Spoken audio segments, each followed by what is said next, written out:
I just remembered that I saw in one of your interviews that you were in China. Yes. So how did that come about? How did you end up going over there? This must have been shortly after you know gained your freedom. No, it was before. Oh, really? Wow. Oh, I know.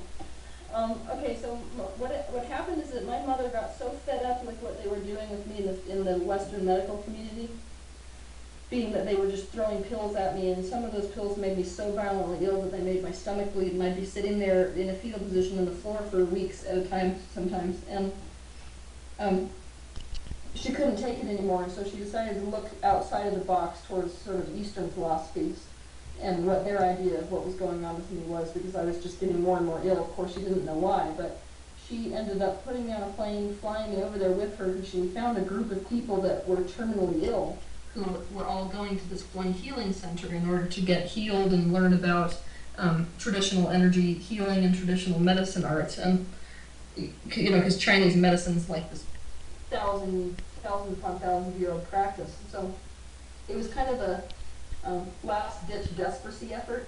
My mother wrote them and said, "Look, my daughter doesn't have cancer or anything like everyone else on this trip, but she's tried to commit suicide 3 times. So I'm desperate." And they went, "That's for sure terminal illness. So come over." So she threw me on a plane and took me there. It was amazing. Yeah. Wow. And how long were you there for? I was there for almost 2 months. I was the longest that they didn't give us a visa for because they don't really enjoy being a communist country. They tried to kill out all that stuff. And so if you're going there for the purposes of studying anything traditional China, especially religious traditional China, you got to kind of come in under the rug. You have to come in what? Under the rug. Yes. Yes. I actually was in China a few months ago, but only because I missed a flight coming back from India, Oh, and so I just had a layover there, but for a night, and but at least I got to walk around and just get a little taste of it, and I was definitely intrigued to oh go my back gosh. again sometime. It's amazing. Yep. And I fell in love. I also saw the story about that you were describing of a a teacher there, and you were at a train station, and he was teaching you to be able to handle people's energies. Is that a good way to put it? Yes. Do you want to describe how? So this would be one of the traditional Chinese. Was he giving you medicine or whatever? But then he also had a spiritual aspect. Oh, major spiritual action. Well, what happened, it was really difficult to communicate with them because none of them spoke English. I had a very unusual Chinese experience, being that we were thrown in with very traditional Chinese people. None of them spoke English at all. It was really bizarre. So when I got there and stepped off of the bus, they immediately isolated me away from my parents and the rest of the group, and they put me in with the students. What happens at this place is that the master who's in charge of setting up this place goes around and he hand selects orphans that he feels have spiritual abilities.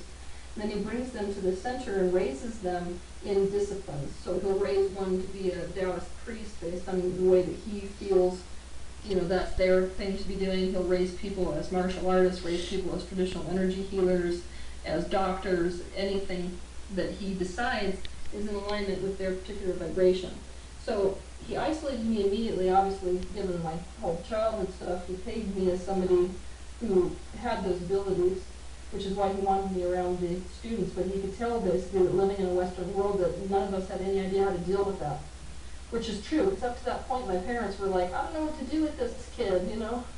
And everyone's like, "It's mental illness. She's got synesthesia." Yeah. So when I stepped off the bus and they saw that, they immediately started training me over there with how to deal with some of the stuff I was perceiving. Because they could tell that part of my issue was that I was getting really overrun by the information coming in. Like, Yep. for example, I'd wear hoods all the time.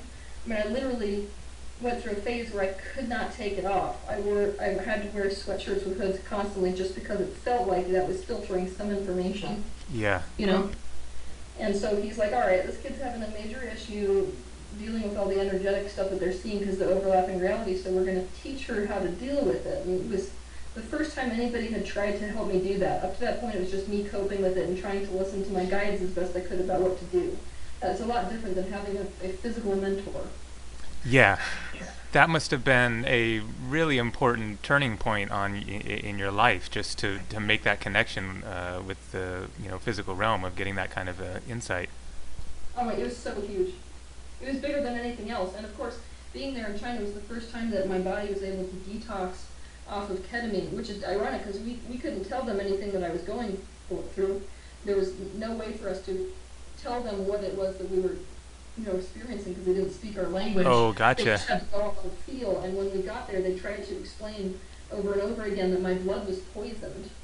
From And so they the were picking that up without us ever or me telling my mother that I was basically addicted to ketamine based on being pumped full of it by my captor for so damn long. Gotcha. Is that a? I'm not familiar with ketamine. Is that a antidepressant or something? Or No, ketamine is what they use to put like cats and dogs to sleep. oh, gotcha. This was their way of trying to sort of tame the wild horse or something.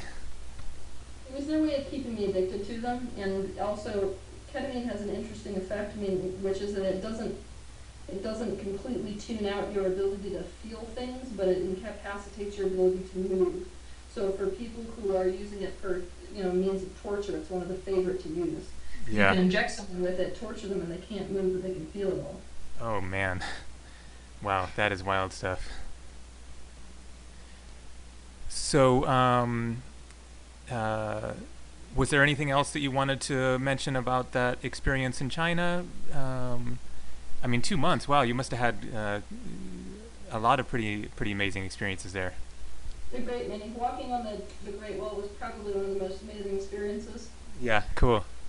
Just feeling what it was that had been there before. It's odd touching foot in a country. I mean, our country's relatively brand new, so touching foot in a country that is got that much history is a whole other thing. Oh yeah. I kind of like, and it was weird because I felt like in some ways they're so controlled and they're afraid to say anything to their government, but in other ways it's like the culture itself is so in touch with all of these things.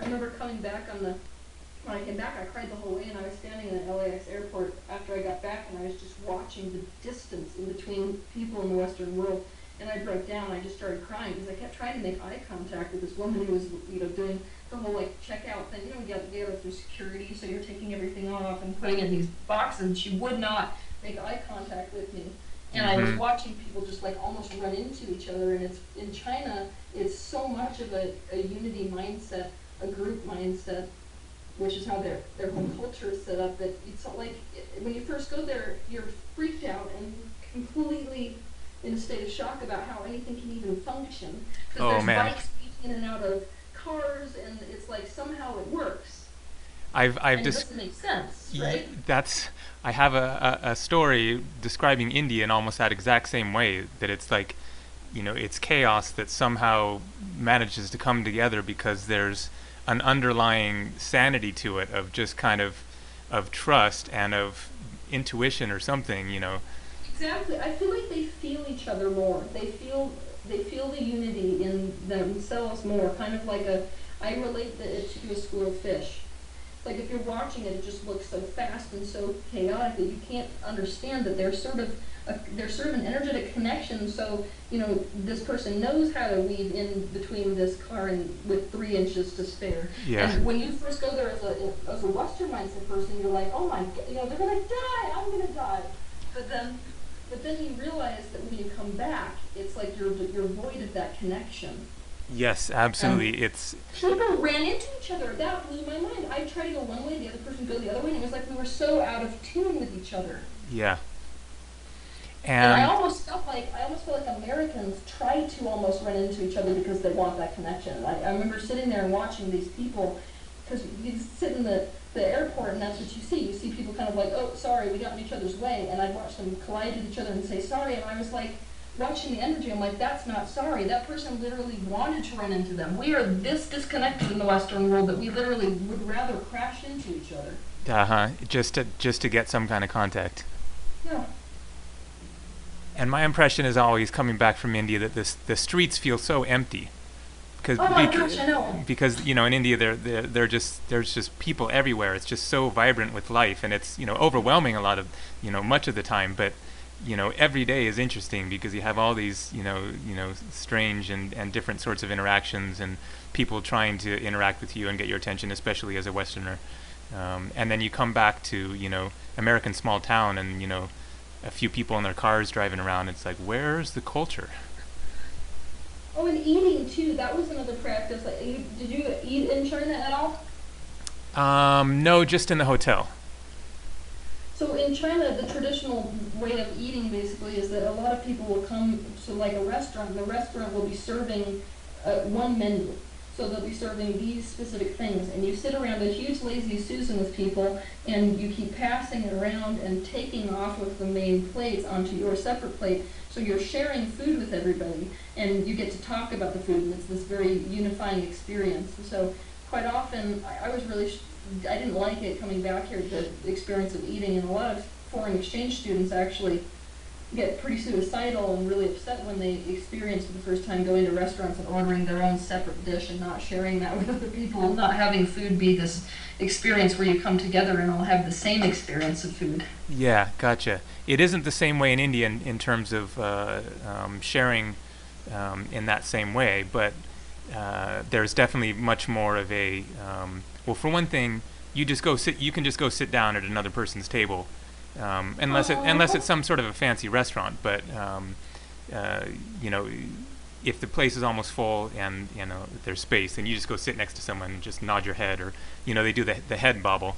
Oh, that's fun, yeah. Yeah, and then they eat with their hands, and so Yeah. they have this very interactive experience in that way.